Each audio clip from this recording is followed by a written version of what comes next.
So hello friends, welcome to POW academy. So friends, তোমাদের জন্য আবারও নিয়ে আসলাম আমি আলফা ব্যাচ WBPSC মিসলেনিয়াস 2024 সালের রিক্রুটমেন্টের একটা গুরুত্বপূর্ণ সাজেশন ভিডিও।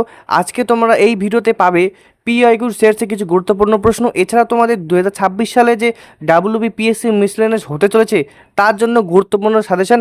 আর আজকে আমি তোমাদের বেসিক্যালি একটু সায়েন্সটাই বেশি রেখেছি, অর্থাৎ তোমাদের সায়েন্সটা বেশি রেখেছি, সেক্ষেত্রে যাতে তোমাদের WBPSC মিসলেনিয়াসে কোনো রকম কোনো সায়েন্সের প্রশ্ন বাদ না যায়, সেজন্য আজকে একটু সায়েন্সটা বেশি রেখেছি এবং আজকের প্রশ্নগুলি একটু ডেপথ রেখেছি। তো আশা রাখবো তোমাদের আজকের এই ভিডিওটি ভালো লাগবে। আর বন্ধুরা, ভিডিওটি শুরু করার আগে অবশ্যই বলবো ভিডিওটিকে অবশ্যই লাইক করে চ্যানেলটিকে অবশ্যই সাবস্ক্রাইব করবে। আর এই ভিডিওটি পাওয়ার জন্য অবশ্যই বলবো টেলিগ্রাম চ্যানেলে জয়েন হয়ে নিতে। তো বেশি দেরি করবো না, শুরু করবো। আর অবশ্যই ভিডিওটি এখনই লাইক করে নাও আর চ্যানেলটিকে অবশ্যই সাবস্ক্রাইব করে নাও। তো আজকের প্রথম প্রশ্ন নিয়ে আলোচনা করব। তো আজকের প্রথম প্রশ্নটি হচ্ছে, সুপার কন্ডাক্টার্স এর ক্ষেত্রে মেইসনার এফেক্ট বলতে কি বোঝায়? অর্থাৎ সুপার কন্ডাক্টার্স এর ক্ষেত্রে মেইসনার এফেক্ট এটি কি বা এটি বলতে কি বোঝায়? অপশন এতে আছে চৌম্বক ক্ষেত্রে বিকর্ষণ, অপশন বিতে আছে শূন্য বৈদ্যুতিক রোধ, অপশন সিতে আছে অসীম তাপ পরিবাহিতা এবং অপশন ডিতে আছে তড়িৎ চৌম্বকীয় তরঙ্গের শোষণ। তো সুপার কন্ডাক্টার্সের ক্ষেত্রে মেইসনাস এফেক্ট বা মেইসনাস ইফেক্ট বলতে তোমাদের কি বোঝানো হচ্ছে? তো এটি সঠিক উত্তর কী হবে? এটা কিন্তু খুব গুরুত্বপূর্ণ প্রশ্ন তোমাদের সায়েন্স থেকে। তো বন্ধুরা, এটি সঠিক উত্তর হচ্ছে অপশন এ, চৌম্বক ক্ষেত্রের বিকর্ষণ। তো এটি সঠিক উত্তর কি? Option A. তো আশা করি তোমরা এই প্রশ্নটি বুঝতে পেরেছো। আর এই প্রশ্নটি অবশ্যই তোমরা খাতার মধ্যে লিখে রাখবে, এটা পিএসসি মিসলেনিয়াসের খুব গুরুত্বপূর্ণ প্রশ্ন। তো চলো এখন তোমাদের পরবর্তী প্রশ্ন নিয়ে আলোচনা করব। পরবর্তী প্রশ্নটি হচ্ছে, ডিএনএ রিপ্লিকেশন এর সময় নিচের কোন এনজাইমটি ডিএনএর সুপার কোলিং বা টপোলজিক্যাল স্ট্রেস মুক্ত করতে সাহায্য করে? অর্থাৎ ডিএনএর রিপ্লিকেশনের সময়, অর্থাৎ ডিএনএ যখন রিপ্লিকেশন এর সময় নিচের কোন এনজাইমটি ডিএনএর সুপার কোলিং বা টপোলজিক্যাল স্ট্রেস মুক্ত করতে সাহায্য করে? Option A DNA ligase, option B DNA helicase, option C topoisomerase, option D DNA polymerase. এটাও কিন্তু খুবই গুরুত্বপূর্ণ প্রশ্ন তোমাদের জন্য। আর এই প্রশ্নটা একটু তোমরা দেখে নেবে অবশ্যই। এটি সঠিক উত্তর হচ্ছে বন্ধুরা অপশন সি টোপো আইসোমারেজ। অর্থাৎ তোমাদের ডিএনএ রিপ্লিকেশনের সময় নিচের এই যে টোপো আইসোমারেজ এই এনজাইমটি মূলত তোমাদের ডিএনএর সুপার কুলিং বা টপোলজিক্যাল স্ট্রেস থেকে মুক্ত করতে সাহায্য করে। অর্থাৎ তোমাদের যে টপোলজিক্যাল স্ট্রেস সেটা থেকে মুক্ত করে মূলত তোমাদের এই এনজাইমটি। আর এই এনজাইমটির নাম হচ্ছে টোপো আইসোমারেজ। তো এটাও খুব গুরুত্বপূর্ণ প্রশ্ন। তো চলো এখন তোমাদের আমি পরবর্তী আরেকটি প্রশ্ন নিয়ে আলোচনা করব। পরবর্তী প্রশ্নটি হচ্ছে, নিচের কোন নোবেল গ্যাসটি পৃথিবীর বায়ুমণ্ডলে স্বাভাবিকভাবে পাওয়া যায় না? অর্থাৎ নিচের কোন নোবেল গ্যাসটি পৃথিবীর বায়ুমণ্ডলে স্বাভাবিকভাবে পাওয়া যায় না এবং এটি প্রধানত রেডিও অ্যাক্টিভ ডিকের মাধ্যমে উৎপন্ন হয়? তো নিচের কোন নোবেল গ্যাসটি পৃথিবীর বায়ুমণ্ডলে স্বাভাবিকভাবে পাওয়া যায় না এবং এটি প্রধানত রেডিও অ্যাক্টিভ ডিকের মাধ্যমে উৎপন্ন হয়? এখানে অপশানে আছে option A neon, option B argon, option C krypton, option D radon. তো এটি সঠিক উত্তর কী হবে? অর্থাৎ তোমাদের কোন গ্যাসটি বায়ুমণ্ডলে স্বাভাবিকভাবে পাওয়া যায় না বা কোন নোবেল গ্যাসটি বায়ুমণ্ডলে স্বাভাবিকভাবে পাওয়া যায় না এবং এটি মূলত তোমাদের রেডিও অ্যাক্টিভ ডিকের মাধ্যমে উৎপন্ন হয়? তো এটি সঠিক উত্তর হচ্ছে অপশন ডি রেডন। অর্থাৎ তোমাদের রেডন মূলত রেডিও অ্যাক্টিভ ডিকের মাধ্যমে উৎপন্ন হয় আর এটি পৃথিবীর বায়ুমণ্ডলে স্বাভাবিকভাবে পাওয়া যায় না। তো এটিও খুব গুরুত্বপূর্ণ প্রশ্ন। তো চলো এখন তোমাদের আরও একটি গুরুত্বপূর্ণ প্রশ্ন নিয়ে আলোচনা করা যাক। তো পরবর্তী প্রশ্ন পলিটি থেকে গুরুত্বপূর্ণ প্রশ্নটি কি?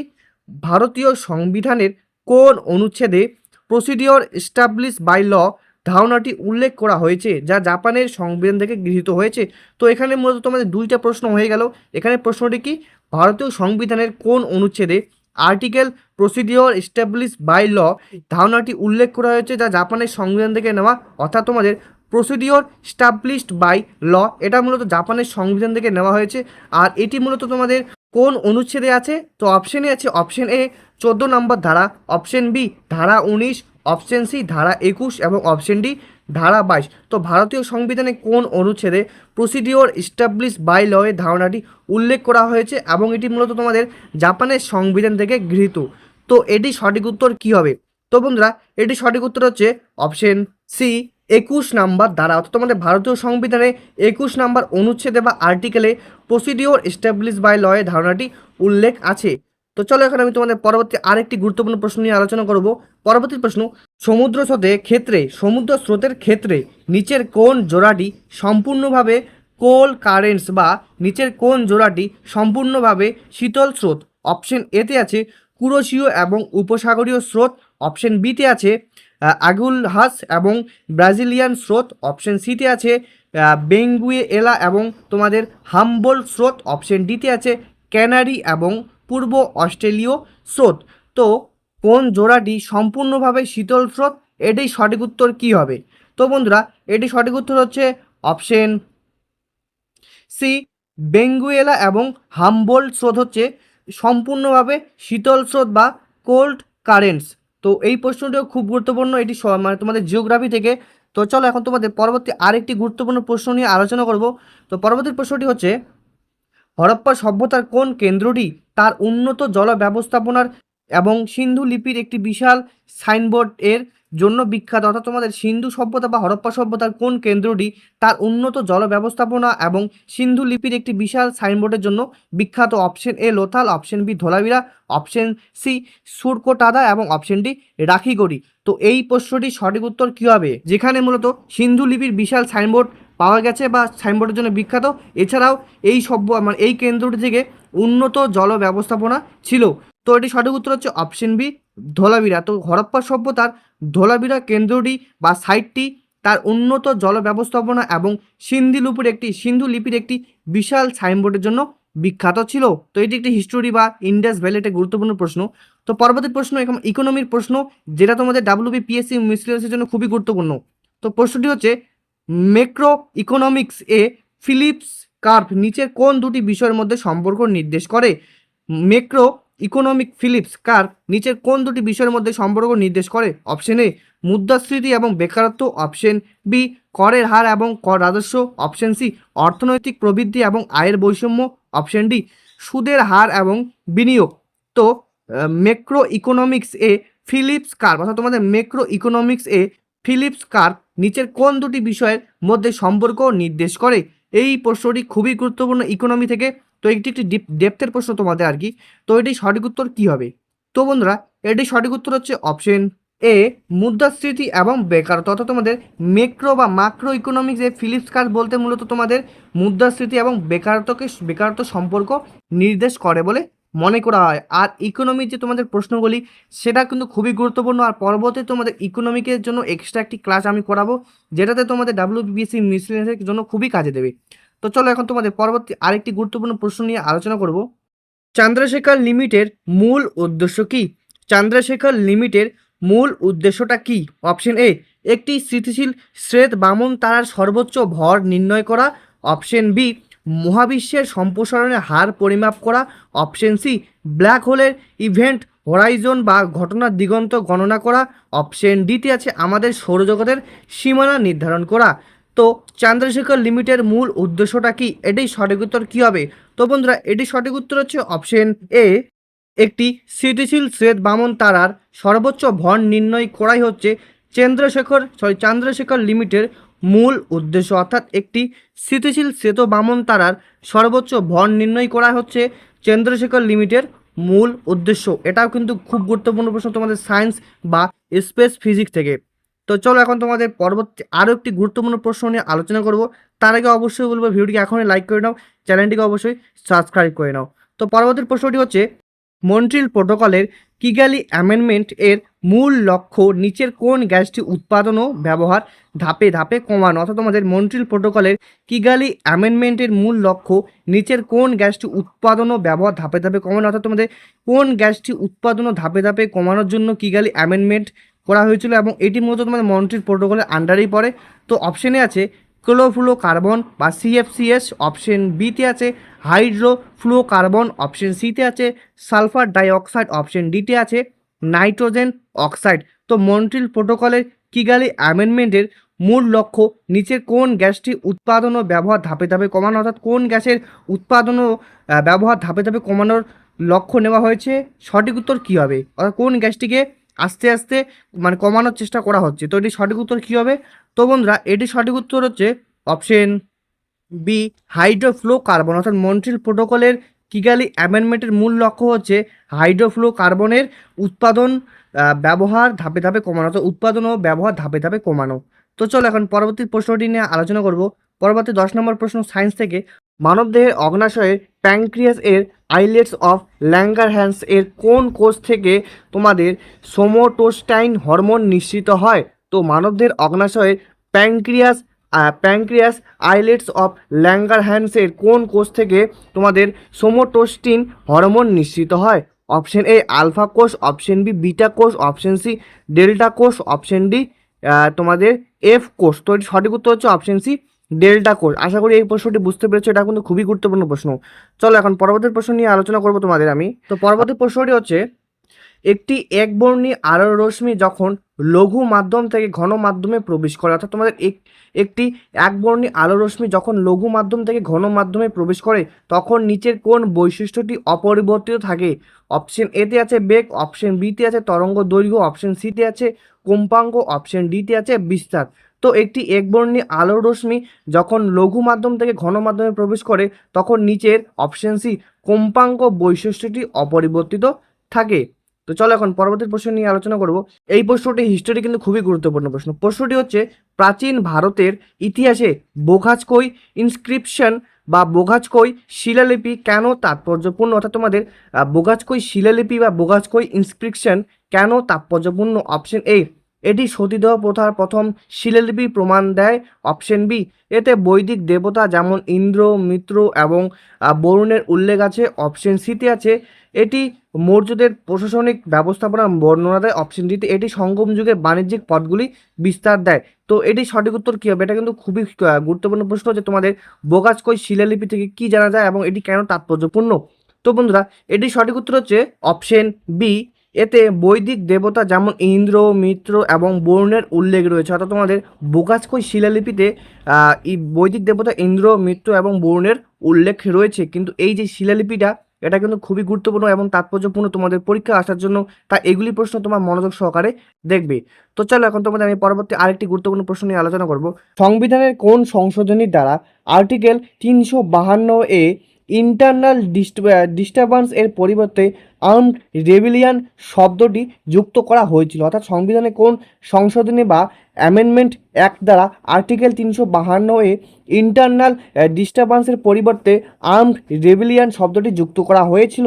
অপশন এ 42তম সংশোধনী, অপশন বি 44তম সংশোধনী, অপশন সি 73তম সংশোধনী, অপশন ডি 86তম সংশোধনী আইন। তো কোনটি হবে সঠিক উত্তর এই প্রশ্নটি? অর্থাৎ তোমাদের কোন সংশোধনীর মাধ্যমে এই আর্মড রেবিলিয়ান শব্দটি যুক্ত করা হয়েছিল ইন্টারনাল ডিস্টারবেন্সের পরিবর্তে? এটি সঠিক উত্তর হচ্ছে বন্ধুরা অপশন বি 44তম সংশোধনীর দ্বারা বা 44তম সংশোধনী আইন দ্বারা এই আর্মড রেবিলিয়ান শব্দটি যুক্ত করা হয়েছিল ভারতীয় সংবিধানে।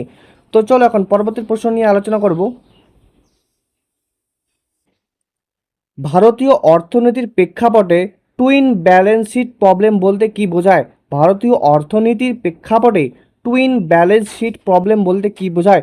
অপশন এ উচ্চ রাজস্ব ঘাটতি এবং উচ্চ কারেন্ট অ্যাকাউন্ট ঘাটতি, অপশন বি অত্যাধিক কর্পোরেট ঋণ এবং ব্যাঙ্কগুলির উচ্চ নন পারফর্মিং অ্যাসেট, তো অপশন বি আরবিআই এবং কেন্দ্রীয় সরকারের ব্যালেন্স শিট অসঙ্গতি, অপশন ডি চীন এবং মার্কিন যুক্তরাষ্ট্রের সাথে একযোগে বাণিজ্য ঘাটতি। তো ভারতীয় অর্থনীতির প্রেক্ষাপটে টুইন ব্যালেন্স শিট প্রবলেম বলতে কি বোঝায়? এটা কিন্তু খুবই গুরুত্বপূর্ণ প্রশ্ন আমাদের ইকোনমি থেকে।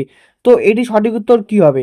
তো বন্ধুরা, এটি সঠিক উত্তর হচ্ছে অপশন বি অত্যাধিক কর্পোরেট ঋণ এবং ব্যাঙ্কগুলির উচ্চ নন পারফর্মিং অ্যাসেটের জন্য মূলত টুইন ব্যালেন্স শিট প্রবলেম বোঝায়। তো আশা করি এই প্রশ্নটি বুঝতে পেরেছো। তো চলো এখন তোমাদের পরবর্তী প্রশ্ন নিয়ে আলোচনা করব। পেট্রোল ইঞ্জিনের নকিং প্রতিরোধ বা অ্যান্টি নকিং এজেন্ট হিসেবে নিচের কোন যৌগটি ব্যবহার করা হয়? পেট্রোলের ইঞ্জিনে নকিং প্রতিরোধে অ্যান্টি নকিং এজেন্ট হিসেবে কোন যৌগটি ব্যবহার করা হয়? অপশন এতে আছে তোমাদের টেট্রাইথালডেট, অপশন বিতে আছে সোডিয়াম ইথক্সাইড, অপশন বিতে আছে methyl isocyanide, option B benzene hexachloride. তো পেট্রোলের ইঞ্জিনে নকিং প্রতিরোধ বা অ্যান্টি নকিং এজেন্ট হিসেবে নিচের কোন যৌগটি কাজ করে? এটি সঠিক উত্তর কী হবে? এটার মধ্যে তোমাদের কেমিস্ট্রি একটা গুরুত্বপূর্ণ প্রশ্ন। তো বন্ধুরা, এটি সঠিক উত্তর হচ্ছে অপশন এ, টেট্রাইথাল লেড, অর্থাৎ তোমাদের পেট্রোলের ইঞ্জিনে নকিং প্রতিরোধক বা নটিং, যে তোমাদের নকিং যে প্রতিরোধ, সেই যৌগটি হচ্ছে টেট্রাইথাল লেড। তো এই প্রশ্নটা খুবই গুরুত্বপূর্ণ। তো চলো এখন আমি পরবর্তী প্রশ্ন নিয়ে আলোচনা করব। কোন দিল্লি সুলতান কৃষিকাজের উন্নতির জন্য দিওয়ানি কোহি নামক একটি পৃথক দপ্তর স্থাপন করেছিল? কোন দিল্লি সুলতান কৃষিকাজের উন্নতির জন্য দিওয়ান-ই কোহি নামক পৃথক দপ্তর বা ডিপার্টমেন্ট স্থাপন করেছিল? Option A, Alauddin Khilji, option B, Ghiyasuddin Tughlaq, option C, Mohammad bin Tughlaq, option D, Firoz Shah Tughlaq. তো এটি সঠিক উত্তর হচ্ছে অপশন সি, মুহম্মদ বিন তুগলক। অর্থাৎ কৃষিকাজের উন্নতির জন্য মোহাম্মদ বিন তুগলক দিওয়ানি কোহি নামক পৃথক দপ্তর বা ডিপার্টমেন্ট স্থাপন করেছিল। পরবর্তী প্রশ্ন ভূগোল থেকে, roaring forties, furious fifties and shrieking sixties এই শব্দগুলি ভূগোলের নিচের কোন বিষয়ের সাথে সম্পর্কিত? আবারও বলছি, roaring forties, furious fifties and shrieking sixties এই শব্দগুলি ভূগোলের কোন বিষয়ের সাথে সম্পর্কিত? অপশন এ, উত্তর গোলার্ধের সমুদ্র স্রোত, অপশন বি, ক্রান্তীয় অঞ্চলের আয়ন বায়ু, অপশন সি, দক্ষিণ গোলার্ধের পশ্চিমা বায়ু এবং অপশন ডি, বঙ্গোসাগরের ঘূর্ণিঝড়। তো এটি সঠিক উত্তর কী হবে? এটা কিন্তু খুবই গুরুত্বপূর্ণ প্রশ্ন। তো বন্ধুরা, এটি সঠিক উত্তর হচ্ছে অপশন সি, দক্ষিণ গোলার্ধের পশ্চিমা বায়ু। অর্থাৎ তোমাদের রোয়ারিং ফোর্টাইস, ফিউরিয়াস ফিফটিস এবং তোমাদের শ্রিকিং সিক্সটিস এই শব্দগুলি মূলত তোমাদের দক্ষিণ গোলার্ধের পশ্চিমা বায়ুর সাথে সম্পর্কিত।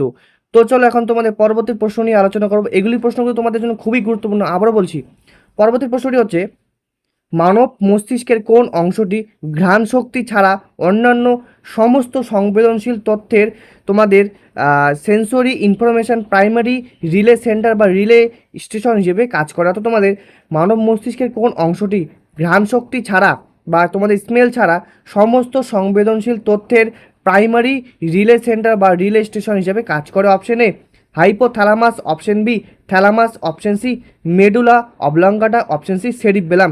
তো বন্ধুরা, এটি সঠিক উত্তর হচ্ছে অপশন বি, থ্যালামাস। অর্থাৎ মানব মস্তিষ্কের থ্যালামাস অংশটি ঘ্রাণ শক্তি ছাড়া এবং সমস্ত সংবেদনশীল তথ্যের প্রাইমারি রিলে সেন্টার বা রিলে স্টেশন হিসেবে কাজ করে। অর্থাৎ তোমাদের এই থ্যালামাস মূলত তোমাদের প্রাইমারি রিলে সেন্টার বা ধরো তোমাদের রিলে সেন্টার হিসেবে কাজ করে একটা।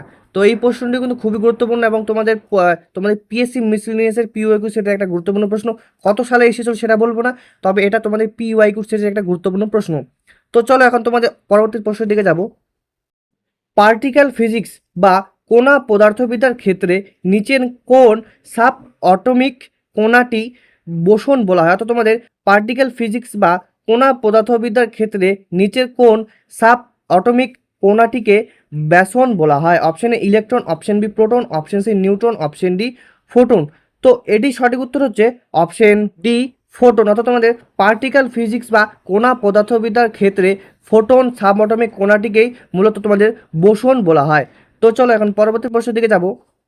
ভারতীয় সংবিধানে কোনো রাজ্যের লেজিসলেটিভ কাউন্সিল বা বিধান পরিষদ তৈরি বা বিলোপ করার ক্ষমতা কার হাতে ন্যস্ত রয়েছে? ভারতীয় সংবিধানে কোনো রাজ্যের লেজিসলেটিভ কাউন্সিল বা বিধান পরিষদ তৈরি বা বিলোপ করার ক্ষমতা কার হাতে ন্যস্ত রয়েছে? অপশন এ, রাজ্যের রাজ্যপাল, অপশন বি, শুধুমাত্র রাজ্যের বিধানসভা, অপশন সি, ভারতের সংসদ, অপশন ডি, ভারতের রাষ্ট্রপতি। তো সঠিক উত্তর কী হবে এটার?